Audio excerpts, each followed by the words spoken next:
Арал индустриалды техникалық колледжі. Саламатсыздар ма, құрметті білім алушылар. Мемлекеттік тілде іс қағаздарын жүргізу пәні бойынша бүгін жаңа сабағымызды бастаймыз. Сабақтың тақырыбы хаттама. Сабақтың мақсатына тоқтала кетсек, білімділік мақсаты. Білім алушыларға хаттама құрылымы мен оның толтырылу жолдарын меңгерту арқылы функционалды сауаттылығын арттыру. Дамытушылық мақсаты. Білім алушылардың логикалық қабілетін, өз беттерінше құжаттармен жұмыс істей алуын, өзіндік көзқарасын дамыту. Сонымен хаттама дегеніміз не? Хаттама жиналыстарда, кеңестерде, конференцияларда және алқалық органдардың мәжілістерінде мәселені талқылау, шешім шығару мен қаулы қабылдаудың барысы туралы мәлімет беретін құжат. Хаттамалар мекеме жұмысының бағыты мен тыңдалған, қаралған мәселенің ерекшелігіне қарай жазылып отырады. Мысалы, мәжіліс хаттамасы, кеңес хаттамасы, тексеру хаттамасы, жауап алу хаттамасы деген сияқты. Қаралған мәселелер бойынша көп жағдайда қаулы қабылданады, я болмаса шешім шығарылады. Ал қабылданған қаулы мен шығарылған шешімнің жүзеге асырылуы міндетті.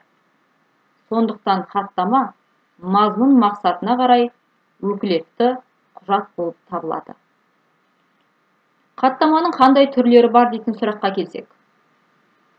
Толтырудың тәсілі мен көлемі жағынан хаттама, толық хаттама, қысқа хаттама болып екіге бөлінеді. Толық хаттама алқалық ұйымның отырысы барысымен, қабылданған шешіммен жан жақты танысуға мүмкіндік береді.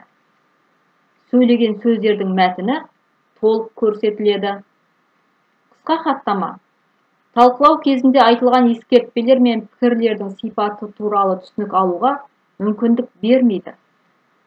Сөйлеген сөздердің, тыңдалған мәселелердің толық мәтіні келтірілмейді. Тек қосымша ретінде тіркеледі. Хаттаманың мазмұндық құрылымдық жүйесі. Бұл кіріспе бөлік және негізгі бөліктен тұрады. Хаттаманың құрылымдық жүйесі кіріспе және негізгі бөлігінде қандай деректемелер келтірілген дейтін болсақ, кіріспе бөлігінде мекеменің атауы, құрылымдық бөлімшенің атауы, құжаттың тақырыбы, құжат нөмірі мен құжат атауы, отырыстың өткізілген орны мен күні, айы, жылы, мәжіліс төрағасы мен хатшы туралы мәлімет, қатысқандар мен қатыспағандар туралы мәлімет, күн тәртібі сияқты деректемелер қамтылады. Ал негізгі бөлікте тыңдалған мәселелер туралы мәлімет, жарыс сөзде сөйлегендер туралы мәлімет, дауысқа салу, қабылданған қаулы туралы мәлімет, төрағаның және хатшының қолдары қамтылуға тиісті.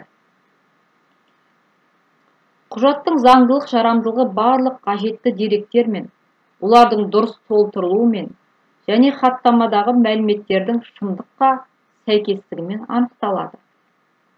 Хаттаманың күні жиналыс өткен күн болып табылады. Хаттаманың нөмірі алқалық орган отырысының реттік нөмірі болады. Хаттаманың тақырыбы қандай жиналыс екендігі көрсетіліп жазылады.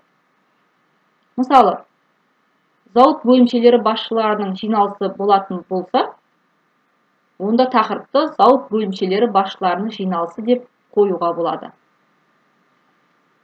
Хаттаманың осындай тақырыптық бөлігін отырысқа дейін ресімдеуге болады. Ал енді хаттаманың негізгі бөлігі қалай жазылады дегенге келсек, негізгі бөлігі күн тәртібінің тармақтарына сәйкес бөлімдерден тұрады.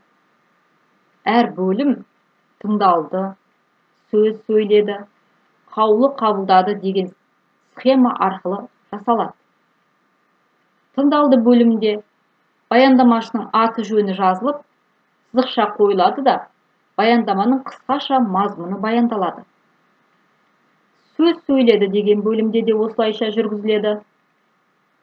Дауысқа салу бөлімінде шешім шығару үшін қаралған мәселе дауысқа салынып, дауыс саны жазылады.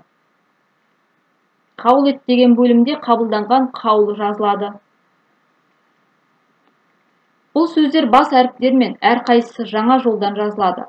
Олардан кейін қос нүкте қойылады. Қос нүктеден кейін келесі жолдан бастап, жаңа жолдан сөйлегендердің аты жөні жазылады. Содан кейін сызықша қойылып, жекеше түрдегі үшінші тұлғаның атынан сөйлеген сөздің қысқаша мәтіні беріледі. Бұл хаттама үлгісі. Құжаттың мазмұндық құрылымдық жүйесіне сәйкес деректемелердің орналасу реті осы хаттамада көрсетілген. Таныс болыңыздар.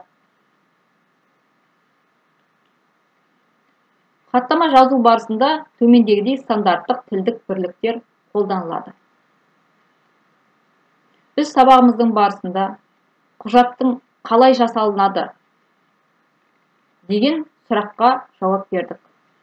Енді хаттаманы кім жазады, қалай ресімдейді деген сұраққа келсек, хаттаманы хатшы отырыс кезінде жүргізеді. Жиналысқа қатысушылардың сөздерін конспект етіп жазып отырады. Кейбір жағдайда стенография жасайды, немесе диктофонға жазып алады. Хаттаманың дұрыс жазылуы мен ресімделуіне ұйым хатшысы жауапты болады. Ал ресімделу кезінде хаттама A4 форматты қағазға немесе жалпы бланкіде ресімделеді. Жиналыстың барысында хаттаманың бірінші нұсқасы жазылады. Хаттама нақтыланады, тексеріледі, редакцияланады. 5 күндік мерзімде толық ресімделеді. Хаттамаға төраға мен хатшы қол қоюға тиісті. Хаттамалар мекеменің маңызды құжаттарының бірі. Сондықтан хаттамалар мекемеде 10 жыл көлемінде сақталады. 10 жылдан кейін сақтауға мұрағатқа жіберіледі. Білім алушылар, бүгінгі өтілген сабағымыз бойынша тәжірибелік жұмыстар орындаймыз. Бірінші тапсырма. Көп нүктенің орнына керекті тілдік бірліктерді қойып, көшіріп жазыңыздар. Бұл жерде қажетті тілдік бірліктер қалыс қалғандар, қаулы қабылданды, жарыс сөзге шықты, баяндамасы тыңдалды, 3 мәселе қойылды, бір ауыздан мақұлданды, екінші мәселе бойынша. Екінші тапсырма. Сөйлемдерді дұрыс құрастырыңыз. Бұл жерде сіздерге берілген сөйлемдегі сөздердің орны ауыстырылып берілген, дұрысын жазасыз. Өтілген тақырып бойынша бақылау сұрақтарына жауап беріңіздер. Бірінші, хаттама дегеніміз не? Екінші, хаттаманы толтыру тәртібі туралы айтыңыз. Үшінші, үлгіні пайдалана отырып, хаттама құрылымын түсіндіріңіз. Білім алушылар, сіздерге үй тапсырмасы толық хаттама мәтінін құрастырыңыз. Студенттер кеңесінің отырысы туралы хаттама, тәуелсіздік күніне дайындық туралы топ жиналысының хаттамасын жазыңыздар. Сонымен білім алушылар, бүгінгі хаттама тақырыбы аяқталды. Назарларыңызға рахмет.